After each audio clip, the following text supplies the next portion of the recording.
acá, infectólogo? Sí, bueno, en realidad no hay evidencia 100% certera con respecto a eso. Lo que sí sabemos es que la infección produce anticuerpos, pero no está claro esto, ¿no? Que sería la inmunidad protectora, como algunas enfermedades como varicela y que conocemos, hepatitis A, que una vez que la persona la tuvo queda inmunizada hay muchas enfermedades infecciosas que eso no sucede, o por ejemplo tenemos el ejemplo de la gripe, que es un virus que cambia mucho y por lo tanto haber tenido gripe de una cepa muy parecida no inmuniza para una similar, vamos a decir. Entonces ese dato todavía no lo tenemos, no tenemos el dato no sabemos cómo se va a comportar, si va a ser estacional, si va a ser endémico y todo el año va a haber casos. Es una cosa muy nueva este fenómeno que no tenemos claro muchos de esos fenómenos. Hoy las autoridades hablaban del virus autóctono, es decir, que empezó a circular. ¿Cómo es que se determina si es importado o es autóctono y qué implica una cosa y la otra?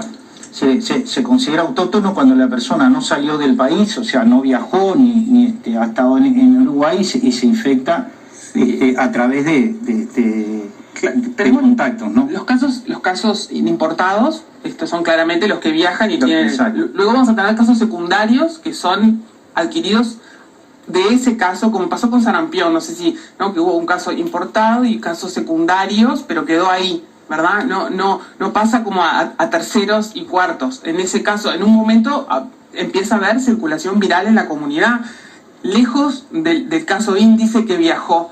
Esa es la circulación autóctona, ¿no? Es la que en Uruguay en realidad, si bien nosotros sospechamos que quizás haya esa circulación autóctona, no lo tenemos registrado todavía, pero es una posibilidad donde empieza a haber casos que no tienen ningún nexo.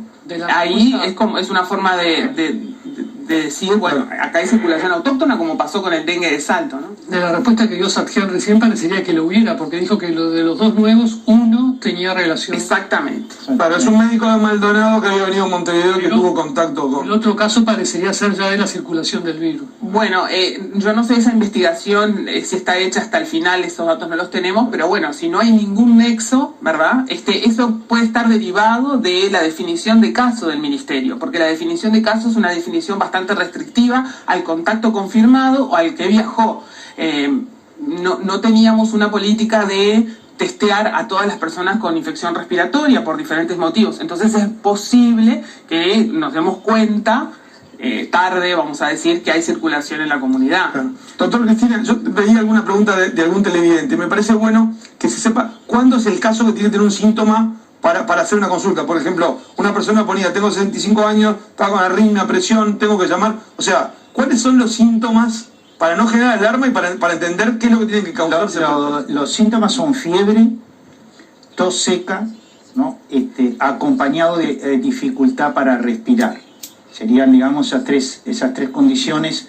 Y lo importante es lo que yo decía de que las medidas son para proteger a los otros, es no saturar los servicios de salud, con lo cual podemos contagiar otras personas o la enfermería o los médicos, y pedir que digamos, los servicios de salud vayan a la casa de la persona. Es decir, lo que ha adquirido este virus, este primo nuevo, es una ventaja que en realidad es como a nivel molecular es como la llave y la cerradura.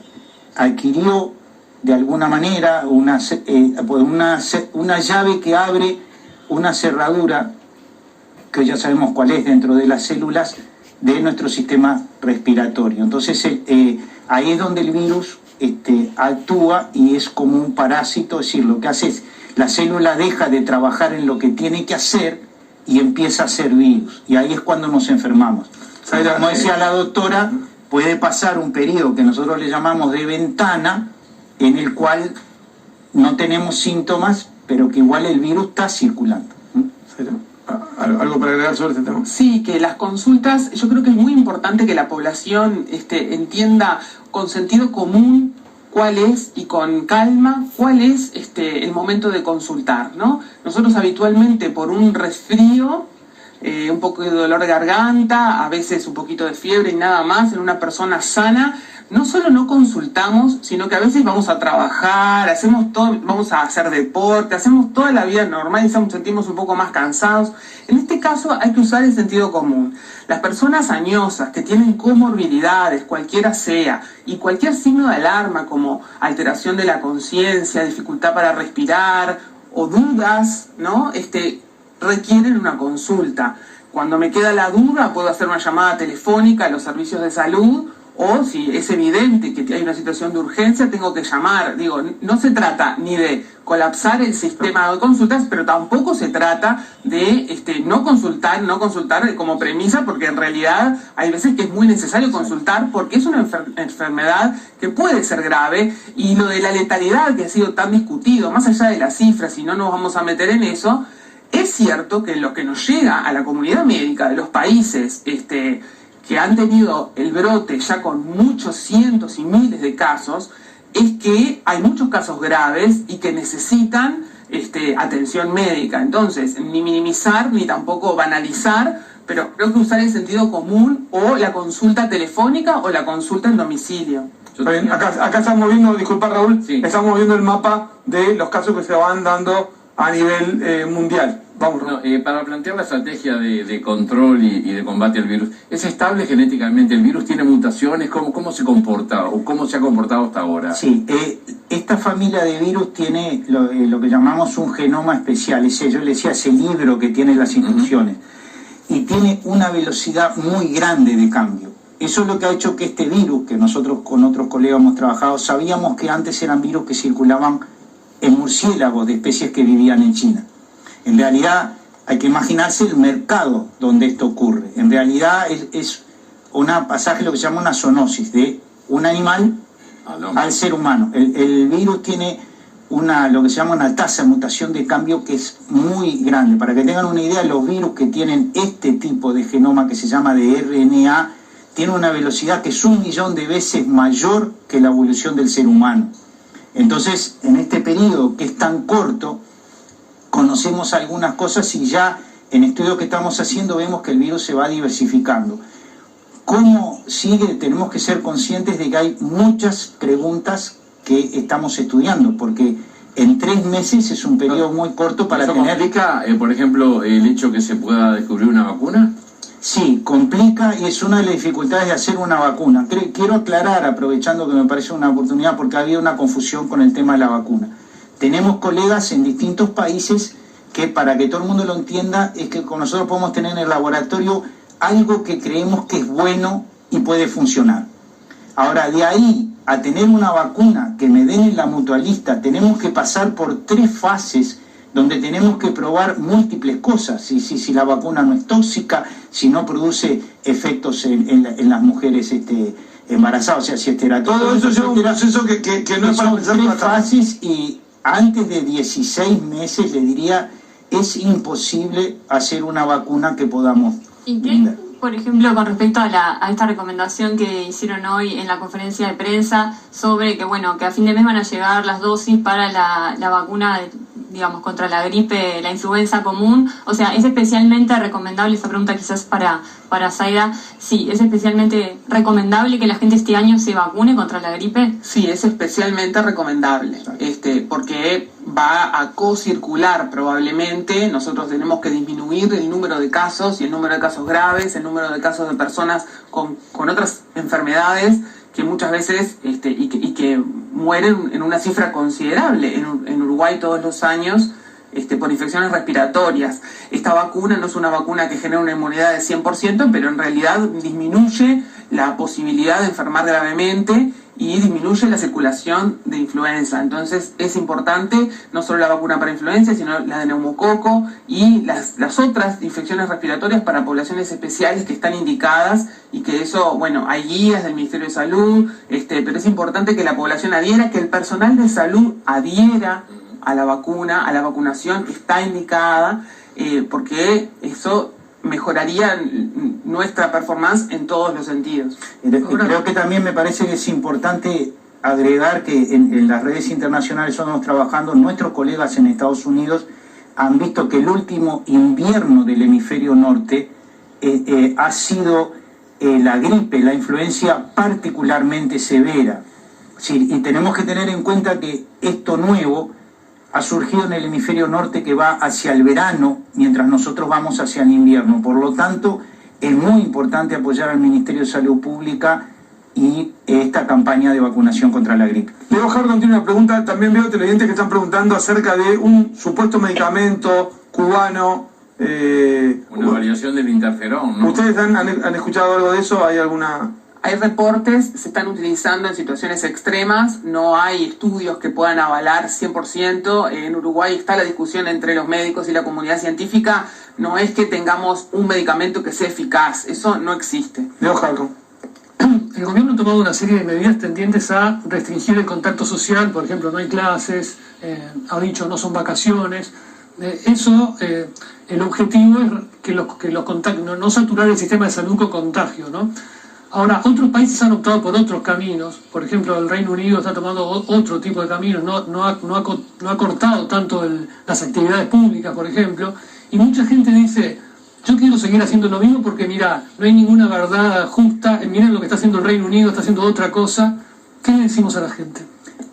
Yo por mi parte creo que las medidas son acertadas por parte del Ministerio de Salud Pública. Hay que explicar a la gente cómo se contagia, por qué es tan contagioso comparado con otros virus. Porque este tipo de virus respiratorio, cuando yo estoy hablando acá en el estudio, no se ve porque son muy microscópicas. Yo estoy exhalando gotitas microscópicas donde va el virus. Entonces, y también al exhalar, yo ahora me voy, y si yo tuviera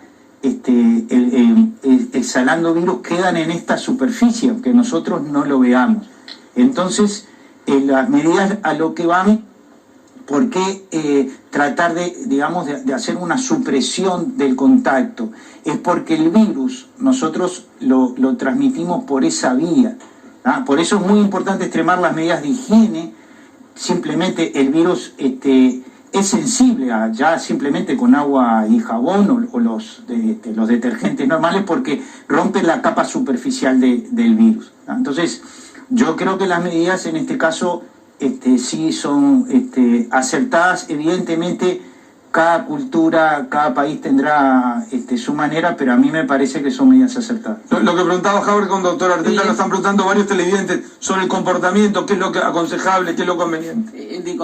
Siguiendo el razonamiento, es un virus muy transmisible. Si nosotros pensamos, viendo también la experiencia de otros países, que si dejamos que las personas sigan su vida normalmente y estén en contacto, es posible que el número de casos en poco tiempo ascienda muy rápidamente. Nuestro sistema de salud, si bien puede tener cierto buffer y puede prepararse para un número de casos grande, sumado al número de casos de influenza que puede haber en el invierno, no es un sistema tan robusto. Entonces, la idea de separar a las personas es que es inevitable que va a aparecer la epidemia, de hecho ya la tenemos, y que va a haber circulación en el medio.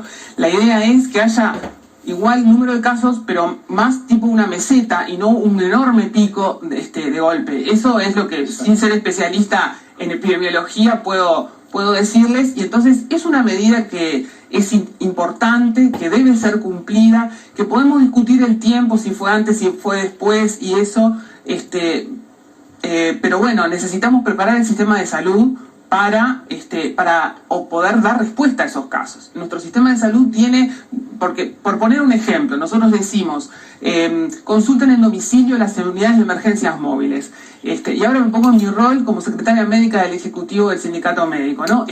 Todavía no hemos firmado un acuerdo que justo se está trabajando. Entonces, esos trabajadores médicos, por ejemplo, están tercerizados. Si enferman, muchos de ellos no tienen subsidio por enfermedad. Desde hace 40 años que existen las unidades de emergencias móviles. Lo acabamos de acordar con las cámaras y las empresas, pero ni siquiera está firmado ese acuerdo. Digo que no Ese fue el acuerdo que hizo el Ministerio de Trabajo. No tiene nada que ver con el coronavirus, pero para que vean que la robustez del sistema es relativa. Y no es de ahora y no es por este virus. Entonces, creo que nosotros trabajando en robustecer el sistema desde hace muchos años, es una línea de trabajo súper importante. Pero además, en este corto tiempo, aunque uno diga son 2 semanas o 3 semanas que tenemos para prepararnos, es mejor. Por lo tanto, si decimos no, hagan su vida normal y nos viene un pico de infecciones muy agudo, que aunque el 5% solamente esté en la unidad de cuidados intensivos, ese 5%, y si son cientos en nuestro país, es complejo. No sé si no hay vamos a capacidad tener para esa capacidad. Ahora, se nos fue el tiempo. ¿Alguna pregunta concreta de concretita. Marcela para hacer? No, porque muchas personas, trabajadores por cuenta propia, deben estar pensando en este momento, están evaluando, bueno, tengo que priorizar la salud, pero tampoco tengo una cobertura en caso que me tenga que quedar en mi casa, o sea, no tienen la posibilidad de decir cobro igual, o sea, facturan todos los días en función de su trabajo. Entonces, ¿qué pautas le podemos dar a esta gente para saber si, por ejemplo, bueno, no, si va a un lugar donde hay mucha gente, mejor, bueno, ese tipo de oficios mejor no hacerlos, pero si, por ejemplo, es un terapeuta o es un sanitario que va a una visita, solamente arregla algo, ¿cómo podemos ayudar a esta gente a que defina qué hace? Y bueno, ahí son las medidas generales de higiene que decía recién el profesor, y la idea es esa, ¿no? Lavarse las manos con agua y jabón, porque veo que están agotados los stocks de alcohol en gel. El agua y jabón lavado durante 20 segundos, antes y después de comer, antes y después de ir al baño, antes y después de hacer cualquier actividad, es lo más importante, y después no estar en contacto con personas enfermas ni aglomeraciones. Es importante, el gobierno anunció que hay partidas que están llegando a mitad de semana sobre alcohol en gel, pero sin alcohol en gel, el agua y jabón, lavarse, higienizarse, es lo correcto. Nosotros les agradecemos muchísimo. Quedan muchas preguntas. Los televidentes están haciendo llegar una gran cantidad de preguntas. Esto no termina hoy, ¿no? Nosotros seguimos además todos los espacios informativos de Tele 12, pero les agradecemos mucho la presencia. La doctora Zaida Arteta, el doctor Juan Cristina. Gracias a ustedes por un gran aporte, la invitación. Bueno, muchas gracias a ustedes, porque aparte todos están colaborando en una tarea que es muy grande para el país y que importa que cada uno contribuya a su lugar. Muchas gracias por haber estado, muchas gracias por el trabajo. Muchísimas gracias. Otro tema que planteaba Marcela Doval.